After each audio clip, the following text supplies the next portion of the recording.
भूतिया बस की सवारी। राहुल एक साधारण युवक था जो शहर में काम करता था और हर दिन ऑफिस से वापस आते समय उसी रास्ते से गांव की एक साधारण बस पकड़ता था। राहुल ने कई बार सुना था कि उस इलाके में रात को अजीबोगरीब घटनाएं होती हैं, लेकिन उसने इन बातों को हमेशा मजाक समझकर टाल दिया। वो रोज रात 9 बजे की आखिरी बस से सफर करता और आराम से अपने गांव पहुंच जाता। एक दिन ऑफिस में काम कुछ ज्यादा हो गया और राहुल को देर हो गई। जब उसने घड़ी देखी तो रात के 11 बज चुके थे। वो जल्दी से अपने बैग को उठाकर बस स्टैंड की ओर भागा। स्टैंड पर पहुंचकर उसने देखा कि वहां सिर्फ एक पुरानी सी बस खड़ी थी, जिसकी लाइटें मध्यम जल रही थी। बस का ड्राइवर भी कुछ अजीब लग रहा था, चेहरे पर हल्की सी मुस्कान और आंखों में एक अजीब सी चमक। राहुल ने सोचा कि इतनी रात को बस मिलना एक बड़ी राहत की बात है, इसलिए ज्यादा सोचे बिना वो बस में चढ़ गया। बस में कुछ ही लोग थे, सब चुपचाप बैठे हुए थे। राहुल ने उन्हें गौर से देखा तो उनके चेहरे बेहद उतरे हुए और किसी अनहोनी की आशंका से भरे हुए लगे। उसे यह अजीब लगा, लेकिन उसने इसे नजरअंदाज किया और अपनी सीट पर बैठ गया। अजीब शुरुआत। जैसे ही बस चलनी शुरू हुई, राहुल ने खिड़की से बाहर देखा।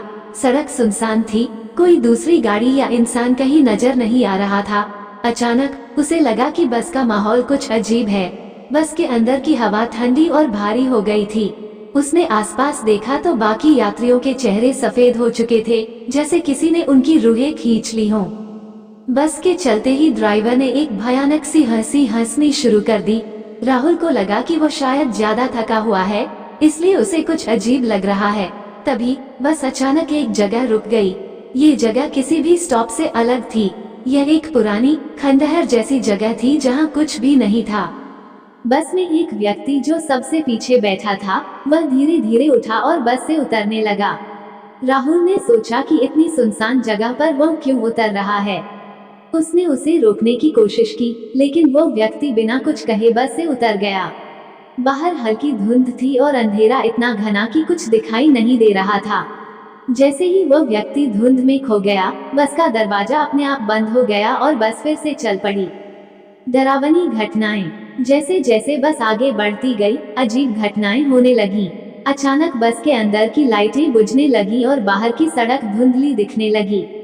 राहुल को लगा कि कुछ ठीक नहीं है। वो बस के अन्य यात्रियों की ओर देखने लगा, लेकिन सभी चुप थे, किसी ने कोई प्रतिक्रिया नहीं दी। तभी एक औरत ने अचानक जोर जोर से रोना शुरू कर दिया। उसकी चीखें इतनी डरावनी थीं कि राहुल के रोंगटे खड़े हो गए। उसने ड्राइवर से बस रोकने के लिए कहा, लेकिन ड्राइवर ने उसकी बात को अनसुना कर दिया और आगे बढ़ता रहा। धीरे धीरे वह औरत रोते रोते बस से गायब हो गई। ये देखकर राहुल पूरी तरह से घबरा गया।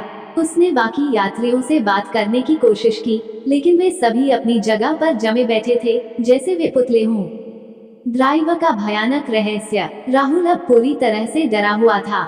वह सोच रहा था कि आखिर यह बस कहाँ जा रही है। तभी बस एक और सुनसान जगह पर रुक गई। वहां एक बूढ़ा आदमी खड़ा था, जिसकी आंखें पूरी तरह से सफेद थीं। उसने बस में चढ़ते ही ड्राइवर की ओर देखा और धीरे से बुदबुदाया, तुम मुझे यहाँ क्यों लेकर आए हो? राहुल अब पूरी तरह से सहम गया था। उसने महसूस किया कि यह बस कोई साधारण बस नहीं थी। उसने ड्राइवर से इस बारे में पूछा, लेकिन ड्राइवर की आंखों में एक अजीब सी चमक थी। वह बोला, ये बस सिर्फ खास यात्रियों के लिए है और अब तुम भी इनमें शामिल हो। राहुल ने घबराकर अपनी सीट से उठने की कोशिश की, लेकिन उसकी टांगें जैसे जम गई हों। तभी बस के अंदर की हवा और भी भारी हो गई और राहुल को ऐसा लगा जैसे उसकी सांसें रुकने वाली हैं। बस के दरवाजे बंद हो चुके थे और वो किसी अनजान दिशा की ओर बढ़ रही थी। बस की सच्चाई। राहुल ने हिम्मत जुटाकर एक अन्य यात्री से पूछा, ये सब क्या हो रहा है? ये बस कहाँ जा रही है? उस यात्री ने धीरे धीरे उसकी ओर देखा और बोला, ये बस उन्हीं लोगों को ले जाती है जिनका समय पूरा हो चुका है। इस बस में जो भी चढ़ता है वो वापस नहीं लौटता। राहुल का दिल जोर जोर से धड़कने लगा। उसे अब यकीन हो गया कि वो एक भूतिया बस में है। उसने खिड़की से बाहर देखा, लेकिन वहाँ सिर्फ अंधकार था। बाहर के नज़ारे अब बदल चुके थे। चारों ओर सिर्फ एक गहरी धुंध और सड़कों के किनारे खड़े सूखे पेड़ नजर आ रहे थे। जैसे ही उसने ड्राइवर से कुछ और पूछने की कोशिश की, ड्राइवर ने अचानक अपनी आंखों से एक अजीब सी रोशनी निकाली और बोला, तुम यहाँ से नहीं बच सकते। बचने की कोशिश। राहुल अब पूरी तरह से घबरा चुका था। उसने बस की खिड़की से बाहर कूदने की कोशिश की, लेकिन खिड़कियां भी बंद थीं। तभी उसे याद आया कि उसने बस में चढ़ते वक्त एक पुरानी महिला को देखा था जो कुछ बड़बड़ा रही थी। वो उसी महिला की ओर बढ़ा और उससे पूछा, आप जानती हैं कि मैं इस बस से कैसे निकल सकता हूँ? महिला ने धीरे से उसकी ओर देखा और बोली, ये बस उन लोगों को पकड़ती है जो मौत से भाग रहे होते हैं, लेकिन अगर तुम इसे चकमा दे सको तो शायद तुम बच जाओ। राहुल ने अब तय कर लिया था कि वो हर हाल में इस बस से बाहर निकलेगा। उसने देखा कि बस की स्पीड अचानक बढ़ने लगी थी और अब वो एक पुल के करीब पहुंच रही थी। उसने हिम्मत जुटाकर बस के पीछे के दरवाजे की ओर दौड़ लगाई। दरवाजा किसी तरह से खुल गया, लेकिन बस की स्पीड इतनी तेज थी कि कूदने का खतरा बहुत बड़ा था। आखिरी पल जैसे ही बस पुल के पास पहुंची, राहुल ने दरवाजे से कूदने की कोशिश की। वो जैसे ही बस से कूदा, उसे एक जोरदार धक्का लगा और वो सड़क के किनारे गिर पड़ा। उसे कुछ देर तक होश नहीं आया और जब उसने आंखें खोली तो देखा कि वो एक सुनसान सड़क के किनारे पड़ा था। वहाँ कोई बस नहीं थी, कोई यात्री नहीं था, बस एक गहरी खामोशी थी।